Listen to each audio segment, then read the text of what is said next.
하나님의 말씀은 로마서 15장 14절로부터 19절까지입니다. 신약성경 260쪽입니다. 13절부터 제가 먼저 읽겠습니다. 소망의 하나님이 모든 기쁨과 평강을 믿음 안에서 너희에게 충만하게 하사 성령의 능력으로 소망이 넘치게 하시기를 원하노라.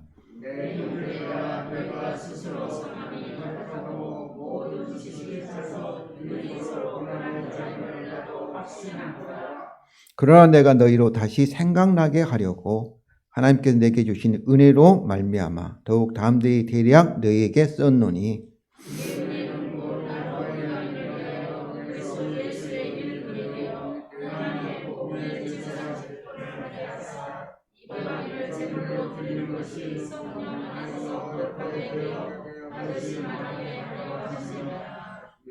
그러므로 내가 그리스도 예수 안에서 하나님의 일에 대하여 자랑하는 것이 있거니와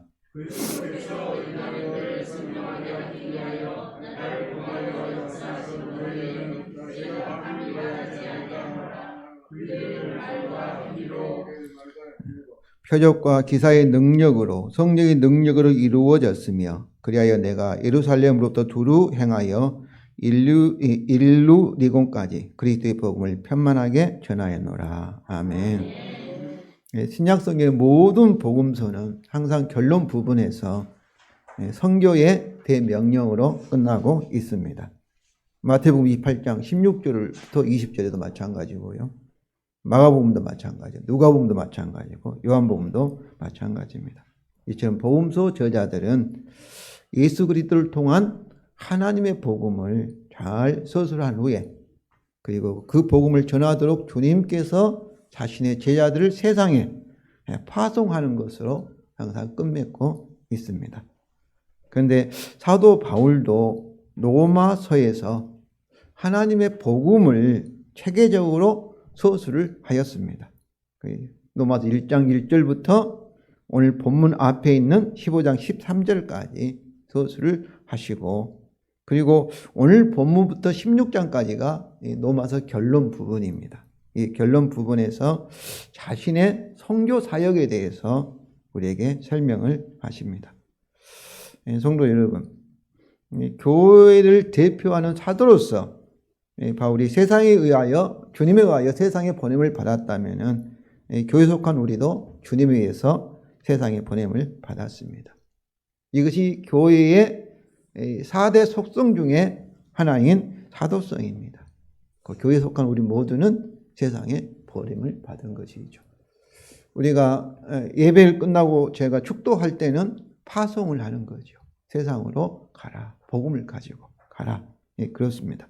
우리 세상에 보냄을 받은 선교사요 전도자입니다. 이것이 이 선교적 소명이 교회와 우리 개개인이 세상에서 존재하는 이유요 목적입니다. 그러니까 교회는 무엇을 위해 존재하는 거예요? 선교를 위해서 존재하는 거예요. 성도 여러분, 내가 왜 존재하는가? 왜 내가 이 세상에 살아가는 이유가 무엇인가? 뭐를 위해서? 선교를 위해서 그렇습니다. 우리가 이런 말씀을 들으면은 좀 이렇게 좀 이상하다 그런 느낌이 오죠. 그런데 예수님께서 무엇을 위해서 예수님이 세상에 오셨습니까? 선교를 위해서. 복음을 전해서 우리로 하여금 구원을 위해서 오신 것이죠. 하나님께서 세상을 창조하시고 그리고 이렇게 역사를 진행하시는 것도 무엇을 위해서? 구원을 위해서. 하나님께서 역사를 구원을 중심으로 역사를 진행하고 있다는 것을 여러분이 아시기를 바랍니다. 그러니까 저와 여러분이 얼마나 전도를 많이 했는가는 상관없이 우리가 세상에 존재하고 있는 그 자체가 뭐예요? 그 선교적인 존재다. 하나님께 우리에게 가장 원하시는 것은 무엇을 위해서? 전도와 선교를 위해서. 선교를 원하시고 그리고 마지막에 천국에서 우리를 심판하실 때 무엇을 가지고 심판하시겠습니까? 하나님께서 우리에게 맡기신 사명, 그 선교와 전도를 가지고 하나님께서 우리를 판단하시는 거예요. 그러니까 우리가 있는 직업이라든지 돈 버는 거라든지 뭐 다른 것은 이 선교와 전도를 위한 하나의 수단과 방법이 되는 거예요.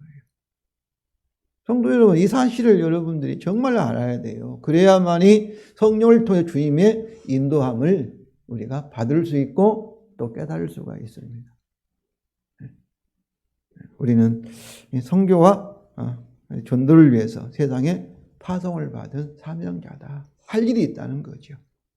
이 사명이 있다는 거죠. 그러므로 성도 여러분, 오늘 본문을 통해서 세상에 보냄을 받은 우리의 선교적인 사명이 무엇이며 그리고 어떻게 해야 할 것인지, 선교가 무엇인가, 또 우리 교회에서는 목회를 하잖아요. 이 목회가 무엇인지 이것을 우리가 오늘 본문을 통해 깊이 깨닫고 이 사명에 충성하기를 원합니다.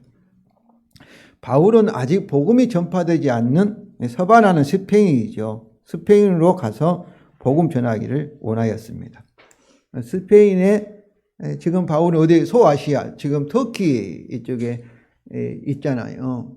그런데 바울이 이 로마에 스페인을 가는 도중에 로마 교회에 들려서 방문하여서 먼저 그들과 사귐을 갖고 그리고 그들이 자신을 스페인으로 파송해 주기를 원하셨습니다. 오늘 로마서 15장 22절부터 24절입니다. 우리 다 같이 읽겠습니다. 그러므로 로마서 책에 성경책에 있습니다. 15장 21, 24절입니다. 그러므로 또한 내가 너희에게 가려 하던 것이 여러 번 맡겼더니 이제는 이 지방에 일할 곳이 없고 또 여러 해 전부터 언제든지 서바나로 갈 때에 너희에게 가기를 바라고 있었으니 이는 지나가는 길에 너희를 보고 먼저 너희와 사귐으로 얼마간 기쁨을 가진 후에 너희가 그리로 보내주기를 바랍니다. 그리로가 어디예요? 스페인으로. 그러니까 로마 교회가 사도 바울을 스페인으로 파송해 주기를 원하였다는 것이죠. 이처럼 바울은 로마 교회를 자신의 선교 사역의 동력자로, 협조자로, 협력하는 자로 삼기를 원하였습니다. 이것을 위해서 그는 하나님의 복음을 체계적으로 서술한 로마서를 그들에게 보냈던 것입니다. 이는 진정한 선교의 동력은, 선교 사역은 하나님 복음에 기초하여야 하기 때문입니다. 바울은 이미 로마서의 서론에서 이것을 말하였습니다. 1장 13절과 15절이죠. 형제들아 내가 여러 번 너희에게 가고자 한 것을 너희가 모르기를 원하지 아니하노니 이는 너희 중에서도 다른 이방인 중에서와 같이 열매를 맺게 하려 함이로되 지금까지 길이 막혔도다. 헬라인이나 야만이나 지혜 있는 자나 어리석은 자에게 다 내가 빚진 자라. 그러므로 나는 할 수 있는 대로 로마에 있는 너희에게도 복음 전하기를 원하노라. 열매가 무엇일까? 이렇게 정확하게 우리는 알 수 없습니다. 어떤 로마 교회의 신앙의 성숙한 열매, 그렇게도 얘기하고, 그러나 앞뒤 문맥을 보면은 너희가 가고자 한 것을 너희가 모르지를 원치 아니하노라. 또 이 모든 사람에게, 이방인들에게 복음을 전할 빚진 자라 하고 로마 성도들에게 너희에게도 복음 전하기를 원하노라. 이런 표현들을 보면은 이 열매가 바울의 사역에 동력하여서 선교와 전도 열매를 맺는 그들의 선교의 열매라. 이렇게도 볼 수가 있습니다. 이처럼 바울은 로마 교회를 스페인 선교의 동력자로 삼기 위해서 그들에게 로마서를 보냈고 또한 방문하여 그들에게 직접 복음을 전하기를 원했습니다. 이런 바울은 오늘 본문에서 하나님 복음에 근거한 자신의 선교적 사명을 서술합니다. 먼저 바울은 자기 자신과 로마 교회 교인들의 영적 성숙에 대하여 확신하였다고 고백합니다. 14절입니다. 우리 다 같이 읽겠습니다. 형제들아 나와 마찬가지로 너희가 스스로 선함이 가득하고 모든 지식이 차서 등이 서로 고난하는 자임을 나도 확신하노라. 그러니까 사도 바울도 마찬가지지만은 로마 교회 성도들도 어떤 거예요?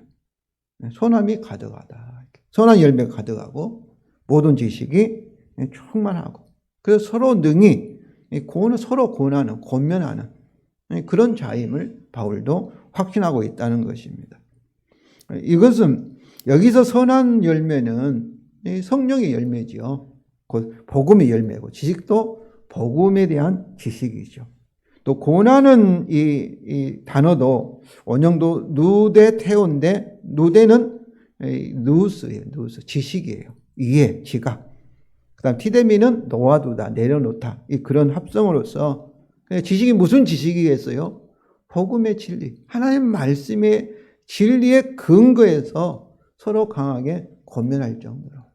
이 권한다는 것은 서로 이렇게, 설교도 하나의 권면이에요.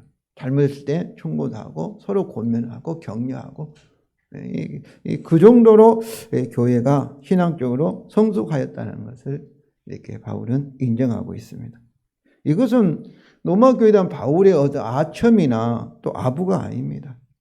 바울이 그들에 대해서 얼마나 존중하고 있는가를 보여주는 것이죠. 왜냐하면 그들의 이런 열매, 선한 열매와 충분한 복음적 지식과 그리고 서로 능히 서로 강하게 권면할 정도로 영적 성숙함은 무엇에 의해서 그렇게 되는 거예요? 복음의 약속에 따라 주께서 그들에게 열매를 맺고 있는 것이죠. 그래서 그들의 영적 성숙을 존중하는 것입니다. 저는 우리 성도 여러분, 우리 가운데서도 서로에 대해서 복음의 약속의 근거에서 또 다른 성도에게 이미 나타나고 있고 앞으로 나타날 하나님의 은혜의 이 열매들을 인정하고 존중하기를 원합니다. 저와 여러분은 어떤 존재예요? 결국 주님과 함께 온 세상을 소유하고 같이 왕노를 할 사람들이 저와 여러분이에요. 그리고 우리 교회가 작은 교회로 모였지만 주 안에서 다 하나님의 아들, 딸들, 하나님을 대신해서 주님과 함께 모든 마음을 다스릴 왕들의 모임임을 여러분이 아시기를 바랍니다. 왕들의 모임이에요. 그래서 결국 우리는 어떻게 되겠습니까? 그리스도 안인 우리 모두는 복음의 약속에 따라 누구처럼 변화되겠어요? 예수님 같은 하나님의 형상으로 우리가 완성될 것을 여러분이 믿으시고, 그리고 믿음으로 서로 존중하고 또 소망 가운데 참으로 존경하시기를 바랍니다. 그러니까 지금 현재 부족한 부분만 보지 마시고 주께서 복음의 약속에 따라 어떻게 아름답게 멋지게 예수님 같은 그런 모습으로 우리 성도들을 변화시킬 것을 여러분이 서로 보면서 그렇게 소망 가운데 믿음으로 이렇게 서로 존경하시고 또 격려하시기를 바랍니다. 그렇다면 성도 여러분, 이처럼 영적 성숙한 로마 교회 성도들에게 왜 바울은 복음을 가장 체계적으로 설명한 로마서를 써서 보냈을까요? 또 직접 그들에게 가서 그들에게 이미 복음을 들은 그들에게 복음을 전하기를 원하였을까요? 그는 먼저 15절과 16절에서 설명합니다. 15절 다 같이 읽겠습니다. 그러나 내가 너희로 다시 생각나게 하려고 하나님께 내게 주신 은혜로 말미암아 더욱 대량 너희에게 썼노니. 여기서 사도 바울이 로마서를 써서 그들에게 보낸 이유는 이 복음을 다시 생각나게 하려고 로마서를 써서 보냈다는 거죠. 두 번째는 하나님께 내게 주신 은혜 때문에 너희에게 로마서를 써서 보냈다, 이런 말씀입니다. 첫째 이유는 하나님 복음을 다시 생각나게 하려는 것인데, 생각나게 한다는 말은 이렇게 지나치게 마음에 새길 정도로, 깊이 새길 정도로, 지나치게 정도로 그러니까 거의 기억할 정도로, 암송할 정도로, 그렇게 복음을 깨닫고 이해하고 마음에 깊이 새길 정도로 하기 위해서 로마서, 하나님 복음을 설명해서 로마서를 보냈다, 그런 말씀이죠. 왜냐하면 우리가 복음을 모르면서 어떻게 복음을 전할 수 있겠습니까? 복음을 전한다는 것은 우리가 세상에 복음과 세상을 파송을 받는다는 것은 입으로만 전한 것이 아니라 복음이 우리에게 살과 피가 되어서 성령을 통해서 복음의 열매가 우리에게 나타나는 것을 세상 사람들에게 보여주는 것입니다. 이게 보여주며 그리고 우리가 또 그들에게 설명하는 말로 전파하는 것이죠. 그런데 복음을 알지 못하면 믿을 수 없고 믿지 못하면 하나님의 구원하신 능력이 나타나지 않는 것이죠. 복음을 먼저 알아야 되죠. 나도 모르고 나도 복음을 경험하지 않으면서 다른 사람에게 복음을 믿으라 한다는 것도 모순이지 않습니까? 그래서 바울은 그들이 로마교회 성도들이 바울의 복음을 전파하는 선교하는 진정한 동력자가 되기 위해서는 어때야 되는 거예요? 그들이 복음을 다시 기억하는 깊이 복음을 이해하고 그들 마음에 이렇게 두는 그 일이 필요한 것이죠. 성도 여러분, 오늘날도 마찬가지입니다. 오늘날도 저는 우리 성도들이 하나님 복음을 알기를 원합니다.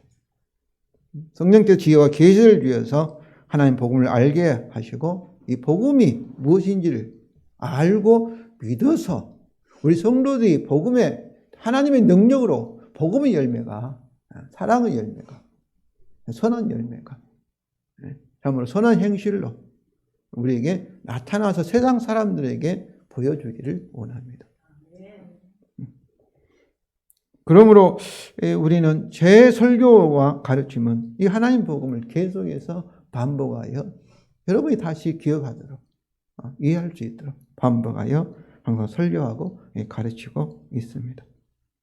특별히 로마서를 자주 읽어서 사도 바울이 우리에게 요구하고 있는 것처럼 하나님 복음을 잘 이해하시고 저는 우리 성도들이 최소한 하루에 3번 이상 우리가 밥을 먹지 않습니까? 하루에 3번 이상 하나님 복음을 우리가 자기에게 전하고 생각하고 그리고 자기에게 선포하기를 원합니다. 두 번째 이유는 하나님께서 바울에게 주신 하나님의 은혜 때문이라고 15절 하반절에서 말합니다. 은혜는 무엇입니까? 자격 없는 자에게 베푸시는 하나님의 사랑, 조건 없는 사랑, 호의입니다. 특별히 우리 구원은 죄인이었잖아요. 죄인에게는 창조 언약에 따라 율법 언약에 따라 저주와 사망 심판을 받아야 함에도 불구하고 저와 여러분은 예수 그리스도로 말미암아 참으로 제사함 받는 은혜로 제사함 받고 공짜로 참으로 이 구원을 받았습니다. 그런데 오늘 본문에서 사도 바울이 말하는 은혜는 이 구원의 은혜가 아니라 자격 없는 자에게 하나님의 일을 위하여 사역을 맡기시는 하나님의 은혜입니다. 그러니까 아무나 파송을 받는 거 아니에요. 하나님께 은혜로 구원하시고 은혜 받은 그에게 또 우리가 능력이 많고 또 우리 스스로의 능력으로 사람을 설득하고 구원할 수 있는 자격이 있어서가 아니라 자격이 없는 우리를 또 이 세상의 선교사로 세상에 복음을 전하는 자로 파송하였다. 이것이 은혜라는 거예요. 바울은 이 사실을 정말로 깊이 깨달았습니다. 자기는 죄인의 괴수다. 주님의 대적자였다. 교회를 핍박하는 자인데 그런데 하나님께서 이런 자격 없는 나를 불러서 이 놀라운 복음을 맡기시고 그리고 복음을 세상에 보여주며 전하는 그런 선교사로 전도자로 세상에 보내셨다. 이것을 은혜라는 것입니다. 은혜라는 거예요. 저는 이렇게 이 바울과 같이 바울은 그도 대단한 능력이 있죠. 근데 제가 제 자신 잘 알지 않습니까? 비록 작은 교회에 이렇게 공동체를 목회하고 있지만은 저는 정말로 이렇게 제 목회하면서 이렇게 스트레스를 거의 받아본 적이 없습니다. 그 이유는 제가 막 똑똑하고 무슨 잘해서가 아닙니다.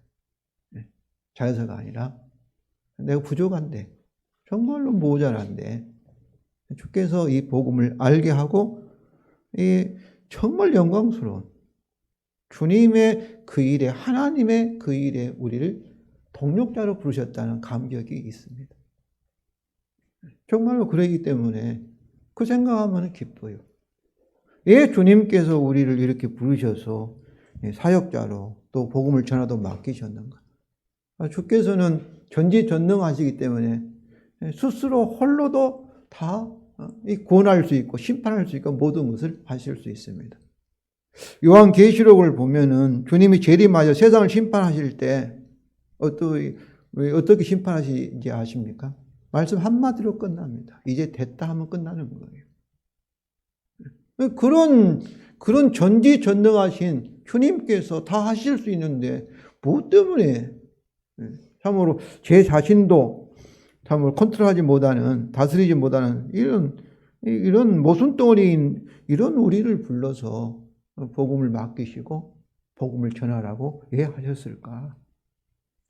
저는 이것이 은혜가 아니면은 설명할 수 없지요. 나가 나를 구원 못하지 않습니까? 그런데 내가 누구를 구원할 수 있겠어요? 자기가 자기 자신도 구원하지 못한 주제에 다른 사람 어떻게 구원할 수 있겠어요? 이거 모순이지 않습니까? 그런데 왜 주님께서 하시는가? 그것은 이 구원의 이 사역을 통해서 나타나는 하나님의 영광, 그의 상급이 너무나 놀랍기 때문에 주님께서 혼자 독차지 아니하시고 모자란 우리들, 주의 일에 하는 채 하는 우리들에게 나눠주시기 위해서 주께서 그렇게 하신 것이 아닌가 그런 생각을 자주 해봅니다. 그렇기 때문에 성도 여러분도 복음을 깨닫게 하시고 복음을 가지고 세상에 파송을 받았다 이 사실에 인하여 감격하시고 열매가 많든지 적든지 그 자체로도 정말로 하나님의 은혜 중에 은혜다, 감격스러운 일이다, 이 사실에 인하여서 여러분 기뻐하시고 하나님 앞에 감사하시기를 바랍니다. 그러면 이 바울은 이 은혜에 대해서 이제 16절에서 설명합니다. 16절 우리 다 같이 읽겠습니다. 이 은혜는 곧 나로 이방인을 위하여 그리스도의 일꾼이 되게 하사 하나님의 복음의 제사장 직분을 하게 하사 이방인을 제물로 드리는 것이 성령 안에서 거룩하게 되어 받으실 만하게 하려 하심이라. 16절이 좀 복잡하게 이렇게 설명되어 있는데 첫 번째는 세 부분으로 나눠집니다. 이 은혜는 뭐냐면은 나로는 사도 바울이잖아요. 이방인을 위하여 그리스도 예수의 일꾼이 되게 하신 것이 하나님의 은혜라는 것이죠. 그러니까 전혀 자격이 없는 정말 죄인의 개수인 나를 하나님께서 예수 그리스도의 일꾼, 특별히 이방인의 구원을 위한 예수 그리스도의 일꾼으로 삼으셨다는 것입니다.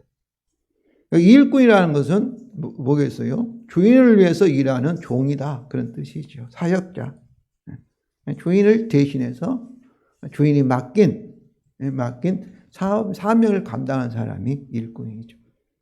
요즘도 이렇게 일꾼이 있으면 주인이 농사를 지면 주인이 일꾼을 구해서 농장에 같이 일하지 않습니까? 그런 의미에서 일꾼, 주인을 위해서 이렇게 일하는 사람이 일꾼이에요. 그러니까 그리스도 예수 일꾼은 이 그리스도 예수께서 임명한 일꾼이다. 그것도 맞지만은 저는 그런 의미보다도 그 주인이신 그리스도 예수를 위하여서 일하는 예수님을 돕는 일꾼이다. 종이다. 사역자다. 그런 말씀이죠. 우리가 불렀던 찬송 내용처럼 주 예수님이 지금도 구원하고 계심을 믿습니다. 지금도 주님이 주님으로서 왕으로서 하늘과 땅을 다스리고 대신 통치하고 하나님 대신 통치하고 계시는 거죠. 그러니까 그리스도 예수의 일꾼은 우리의 주 대신 바로 주님을 돕는 주님의 사역을 돕는 그런 일꾼이다. 그런 말씀이죠. 저도 제 목회 사역을 그렇게 이해합니다.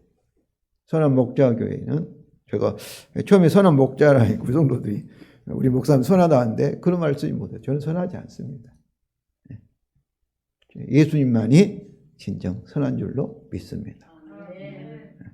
우리를 양을 위해서 자기 목숨을 버리실 정도로 선하신 분이죠. 선하신 목자께서 이 교회를 운영하고 계신다. 그 일에 저는 어떤 사람이에요? 이 교회의 머리 대신 주님의 그 사역을 돕는 자다.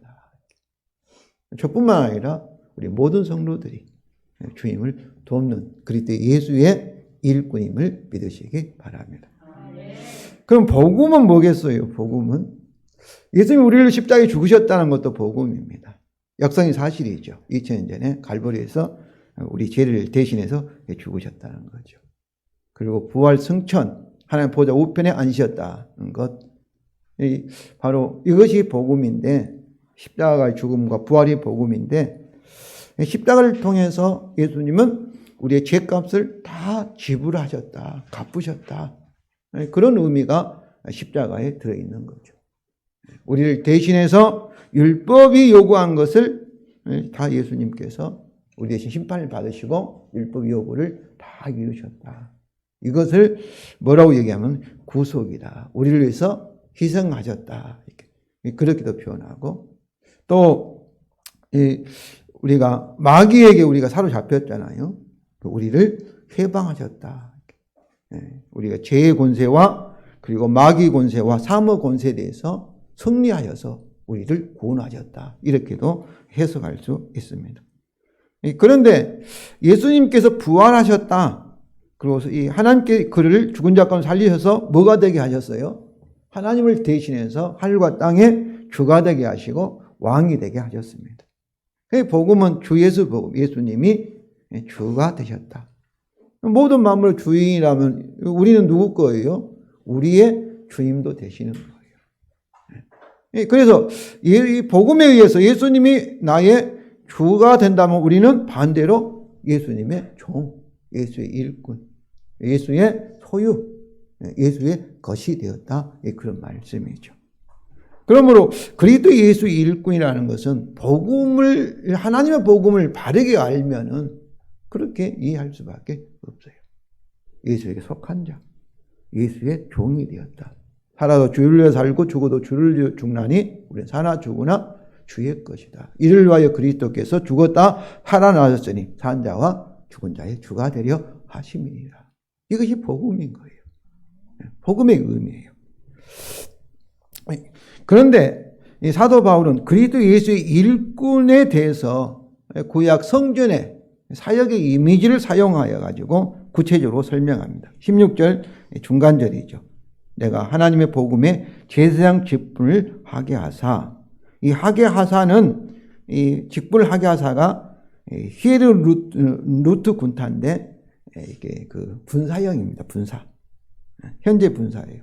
분사는 그리스도 예수의 일꾼인 것을 설명하는 거예요.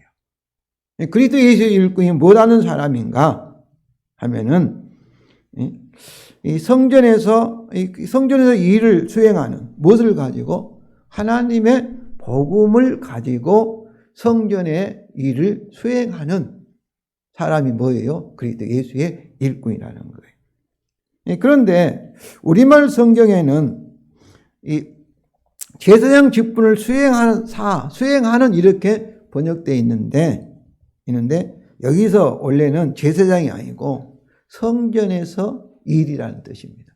성전의 일. 그리고 거룩한 직무, 거룩한 일. 그런 말씀이죠. 구약 성전에서는 누가 일했습니까? 대제사장과 세제사장들이 하나님께 제물을 드리고 레위인들이 그들을 보조하였습니다. 보조하였어요. 그러므로 바울은 자신을 그리스도 예수 일꾼으로서 이방인을 제물로 하나님께 드리는 복음, 즉 그리스도 예수를 보조하는 이 거룩한 직무를 수행하는 것으로 생각을 하였다는 것입니다. 우리말 성경과 같이 이것을 하나님의 복음의 제사장 이 직분을 수행하는 것으로 이해하려면 반드시 대제사장이신 예수 그리스도의 사역을 보조하는 제사장 직분으로 생각하여야만 할 것입니다. 왜냐하면 그리스도 예수 일꾼이 뭐인 거예요? 그리스도 예수를 돕는 일꾼이기 때문에. 그러니까 제사장 직분이라 이렇게 생각한다면은 대제사장이신 예수 그리스도의 사역을 돕는, 예수 그리스도가 드리는 그 제사를 돕는 그런 제사장 직분을 감당하였다. 그렇지 않으면 바로 예수 그리스도를 돕는, 하나님 복음을 돕는 레위인같이 참으로 이방인들을 하나님께 거룩한 제물로 드리는 그 일에 돕는 일을 하였다. 그런 의미입니다. 어떻게 보면 제사장 직분이라는 해석보다도, 왜냐하면 제사장은 하나님의 제사장이지 않습니까? 근데 그리스도 예수 일꾼이라 했으니까 하나님의 일꾼이 했다면 제사장 직분 이렇게 해석해도 이렇게 자연스러운데, 그러나 그리스도 예수, 그리스도에게 종속되어 있는 그리스도를 보조하는, 그리스도 예수를 보조하는 그런 일꾼이기 때문에 바로 제사장 직분이라 이렇게 생각한다면은 우리 눈에 보이지 않지만 우리 앞에 누가 있어요? 대제사장이신 예수 그리스도가 구원하고 계신다. 이방인들에게 복음을 전하고 계신다는 것을 항상 기억해야 할 것입니다. 이런 이해는 17절과 18절, 19절 내용과도 일치합니다. 아무튼 사도 바울은 자신의 성전의 거룩한 직무를 신한 목적절을 사용하여 설명합니다. 16절 가장 하반절이죠. 이방인을 제물로 드리는 것 성령 안에서 거룩하게 되어 받으실 만하게 하려 하심이라. 바로 여기서 이방인들이 어떻게 거룩하게 되겠습니까? 복음을 전해 바울이 거룩하게 된 것이 아니라 그리스도의 십자가의 보혈로 제시짐을 받아서 하나님께서 나아갈 수 있는 의롭다함을 얻었음을 아시기 바랍니다. 그래서 바울은 이러한 이방인을 하나님께 받으실 제물로 드리게 하려 하시는 예수 그리스도의 일꾼, 즉 그를 보조하는 하나님의 복음의 거룩한 직무를 은혜로 받았다는 것입니다. 자격 없는 나에게 은혜로 하나님께서 임명하셨다는 거죠. 이처럼 바울은 자신의 선교적 사명, 그리고 예수의 일꾼으로서 하나님의 복음의 거룩한 직무를 하나님의 은혜의 관점에서 지금까지 설명하였습니다. 이제는 다시 자신의 선교적인 그 사명을 자랑이라는 관점에서 자신의 선교 신학을 설명을 합니다. 17절부터 19절에서 그렇습니다. 먼저 바울은 자신이 그리스도 예수 안에 하나님의 일에 대하여 자랑할 것이 있다고 선언합니다. 17절에 우리 다 같이 읽겠습니다. 그러므로 내가 그리스도 예수 안에서 하나님의 일에 대하여 자랑하는 것이 있거니와. 자랑할 것이 있다는 거죠. 그리스도에서 하나님의 일이라는 것은 뭐겠어요? 이것이 하나님의 복음이죠. 하나님의 복음은 그리스도를 통하여서 하나님이 통치하시는 것, 하나님이 구원하시고 하나님이 다스리는 것을 곧 하나님의 복음입니다.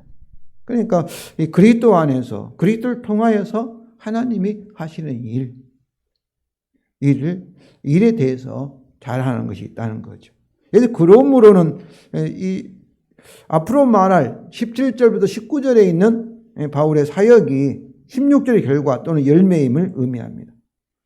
그리스도 예수 안에서 하나님의 일은 16절에서 말씀하고 있는 것처럼 이방인을 하나님의 거룩한 제물로 드리기 위하여 하나님 복음의 거룩한 직무를 수행하는 그리스도 예수의 일꾼으로서 바울의 사역을 가리킵니다. 그것은 그리스도 예수 안에 있는 바울을 통하여 하나님께서 하신 일, 이것을 이제 신학적 용어로 미시오 데이, 하나님의 선교라 이렇게 칭하고 있습니다. 미시오 데이. 성도 여러분, 우리 교회 전도의 원리나 또 이렇게 목회의 원리, 이건 다 미시오 데이입니다. 하나님께서 그리스도 안에서 우리를 통하여 역사하신다. 일하고 계신다. 이것을 우리는 믿습니다.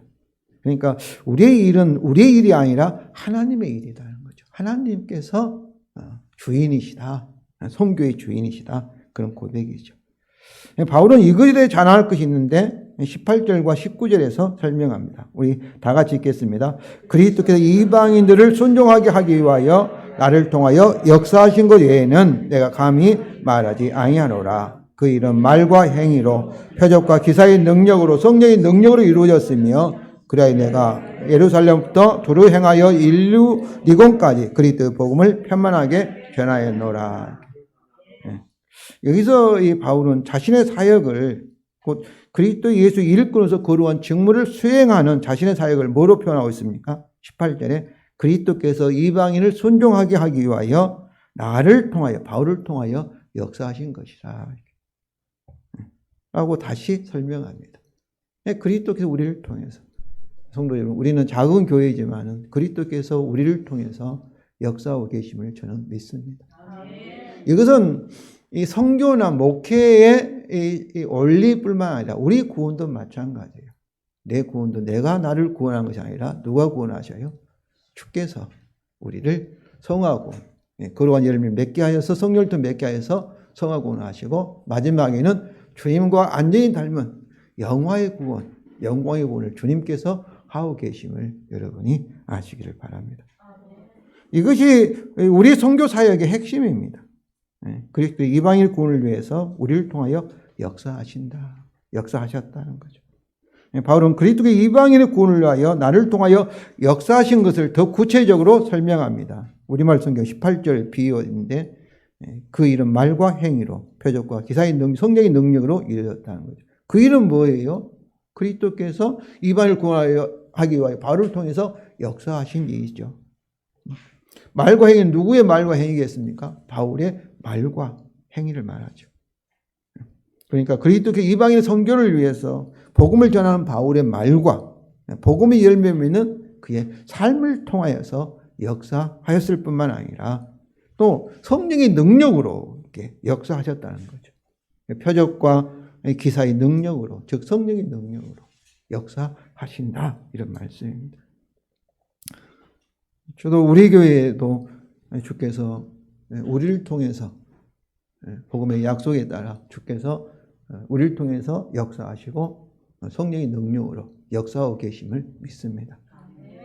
이제 바울은 자신의 선교 사역을 설명합니다. 19절 하반절이죠. 그리하여 내가 예루살렘부터 두루 행하여 일루리곤까지 그리스도의 복음을 편만하게 전하였다.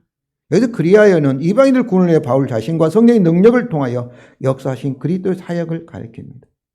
즉 바울은 이방인의 구원을 위하여 자신과 성령의 능력을 통해 역사하신 그리스도의 역사하심에 근거하여서 예루살렘부터 일루곤까지 그리스도의 복음을 편만하게 전하였다는 것입니다. 이런 점에서 바울의 선교는 저는 그리하여 선교라 이렇게도 표현하고 싶고, 그리스도께서 구원하고 계시는 그것의 근거에서 우리가 전도하고 선교한다는 거죠. 즉 하나님의 선교라는 것입니다. 그러므로 바울은 자신의 선교 사역에서 자신의 업적을 자랑할 수가 없죠. 자랑해서도 안 되죠. 누가 하셨습니까? 주께서 하셨습니까? 그러므로 오직 그리스도께서 이방인을 순종하기 위하여 나를 통해 역사하신 곧 주님만을 자랑할 수 있다는 것이죠. 성도님, 하나님 은혜로 구원을 받은 우리도 바울같이 은혜로 이방인을 위하여 하나님 복음의 그러한 직무를 수행하는 그리스도의 일꾼으로 사명을 받았습니다. 우리는 그 복음을 위하여 세상에 보냄을 받은 선교사입니다. 이 선교 소명을 우리가 확실히 알지 못한다면 그건 뭐를 말하는 거예요? 아직도 복음을 정확하게 이해하지 못하고 있다는 것을 이렇게 나타냅니다.